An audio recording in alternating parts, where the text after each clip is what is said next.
할렐루야. 네, 오늘은 단 하나의 지혜라는 제목으로 하나님 말씀 전하도록 하겠습니다. 온도를 측정하는 단위에는 섭씨와 화씨가 있습니다. 우리나라를 포함한 대부분의 나라들은 섭씨를 온도의 단위로 채택해서 사용하고 있는데요. 만약 오늘 날씨가 어때?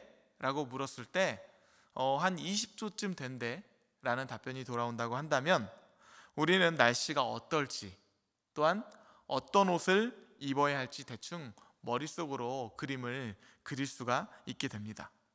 참고로 섭씨 20도 정도면 보통 4월의 날씨라고 해요. 그런데 만약 오늘의 날씨를 물었는데 화씨의 온도가 답변으로 돌아온다면 여러분 어떠실 것 같습니까? 오늘은 68도래. 혹시 감이 오십니까? 미국은 여전히 화씨 온도를 채택해서 사용하고 있죠. 그럼 제가 여기서 문제를 하나 내보도록 하겠습니다. 지금까지 설교를 잘 들으신 분이라면 분명히 맞추실 수가 있으실 거예요. 화씨 68도를 섭씨 온도로 변환하면 몇 도가 될까요? 정답은 바로 20도죠. 섭씨 20도와 화씨 68도는 같은 온도를 각각 다른 단위로 표현한 수치입니다. 섭씨, 화씨 복잡하시죠? 상관없습니다. 인생 사는데 아무런 지장이 없습니다. 물론 화씨를 섭씨로 변환시키는 질문이 주어졌을 때 이 문제를 빠르게 풀어내는 사람을 보고 우리는 똑똑한 사람이라고 부를 수는 있을 것입니다. 하지만 우리가 그 사람을 보면서 지혜로운 사람이다 라고 부르지는 않죠. 그리고 이런 문제가 주어졌을 때 이걸 아주 빠르게 풀어내는 스마트폰을 붙들고 지혜로운 스마트폰이다 라고 우리가 떠받들지도 않습니다. 왜냐하면 이 문제는 단 하나의 정답만이 존재하고 그 답은 누구나 정해진 공식에 맞춘다면 풀어낼 수가 있기 때문이죠. 수학자나 인지심리학자들은 이렇게 분명한 답이 존재하는 문제를 잘 구조화된 문제 혹은 잘 정의된 문제다라고 이렇게 부릅니다. 공식에만 대입하면 정답을 쉽게 산출해낼 수가 있기 때문이에요. 하지만 사람이 살아가는 인생에 있어서 이렇게 정답이 딱 떨어져 나오는 문제가 얼마나 될까요? 오히려 우리의 삶은 정답을 쉽게 제시할 수 없는 문제들로 가득합니다. 이런 것들을 잘 구조화되지 않은 문제 혹은 잘 정의되지 않는 문제라고 부른다고 해요.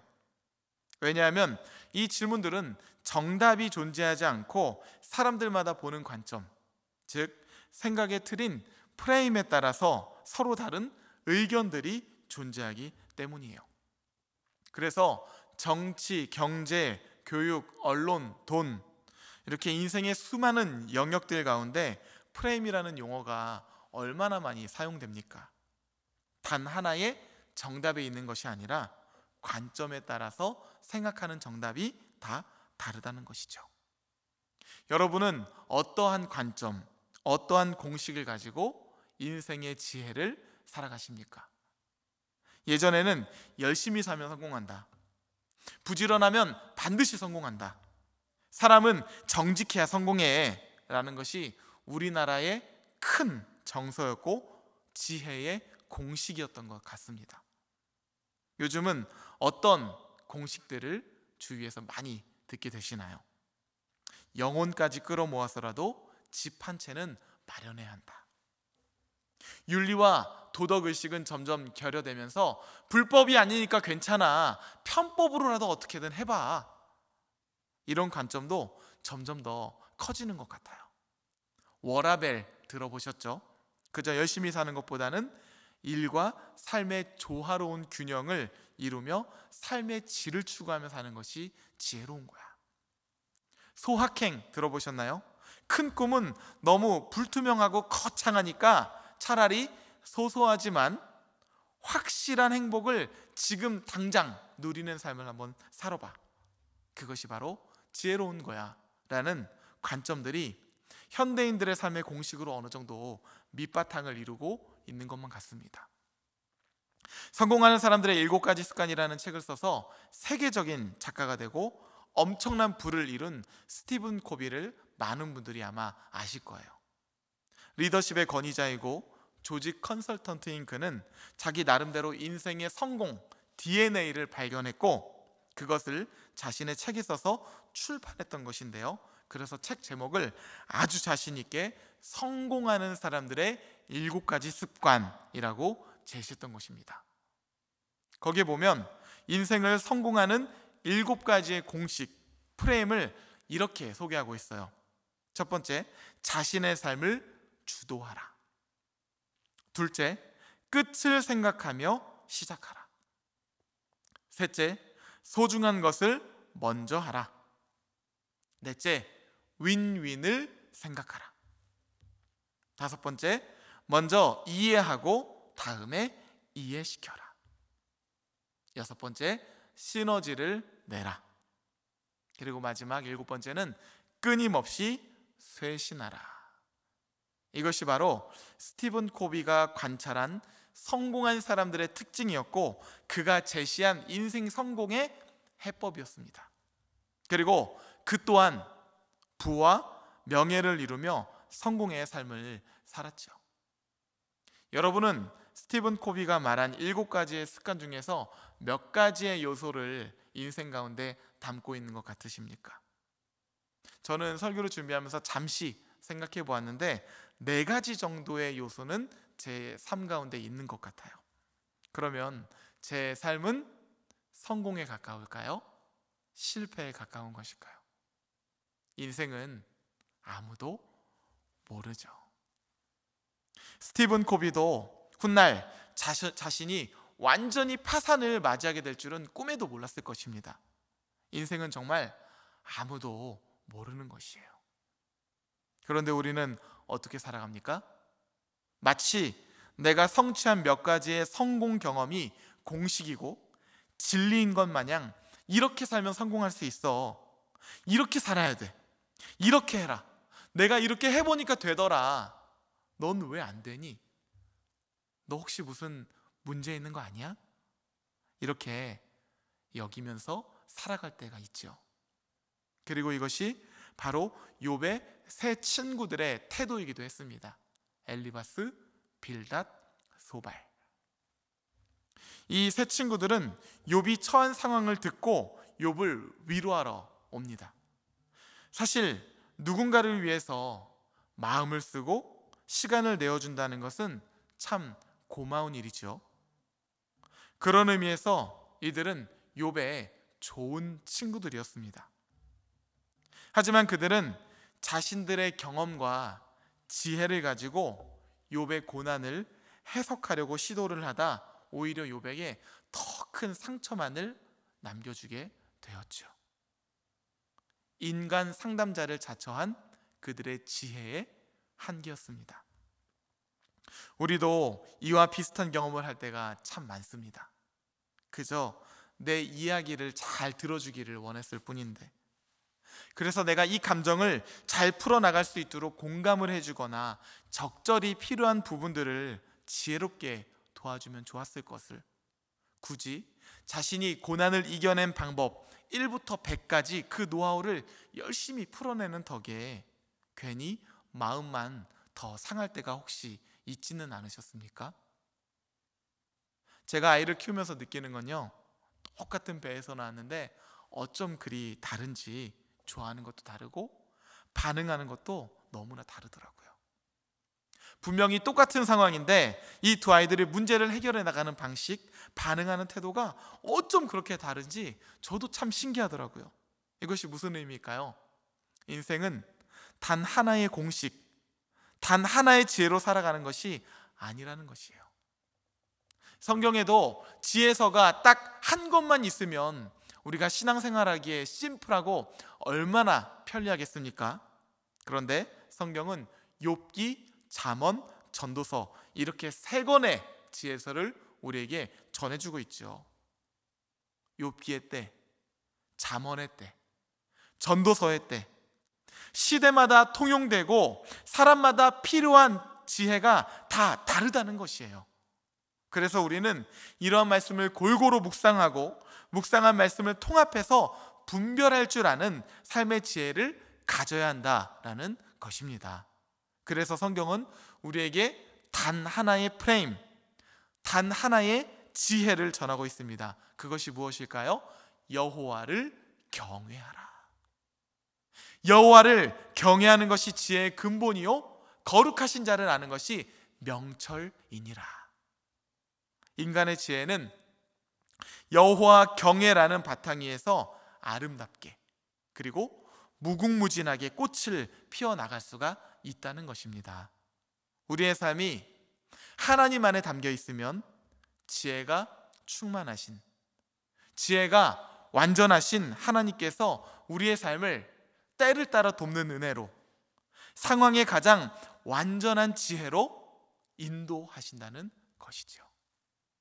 그래서 성도들의 인생 가운데 감당하기 어려운 고난이 찾아오면 교회가, 목회자가 어떻게 도울 수 있을까요?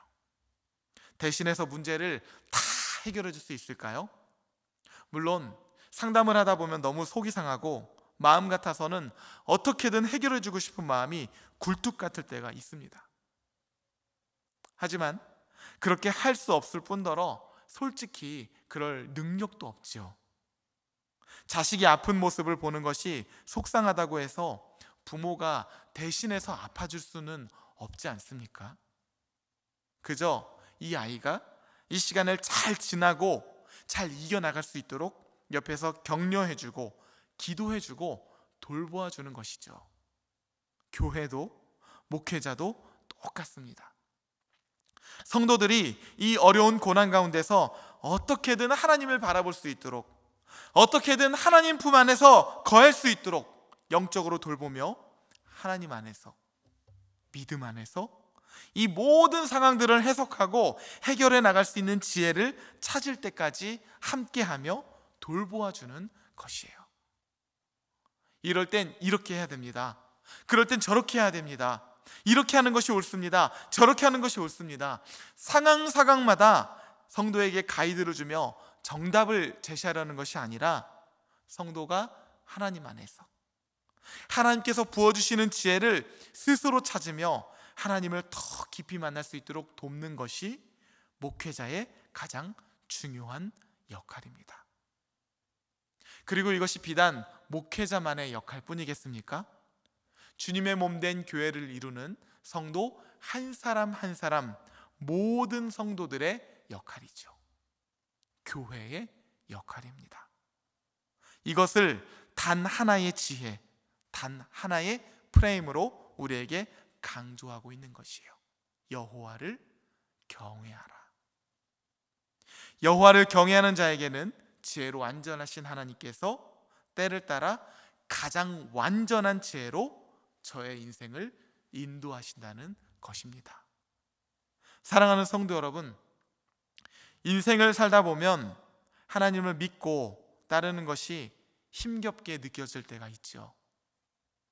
어떤 때는 아주 선명하게 드러내시다가도 정작 우리가 하나님을 필요로 할 때에는 종적을 감추시고 황홀할 정도로 신비로운 손길로 우리의 삶을 인도하시다가도 때로는 아무리 애를 써도 전혀 느낄 수 없도록 잠적하는 것처럼 느껴질 때면 우리 마음 가운데 서운함이 몰려오는 것이 사실입니다.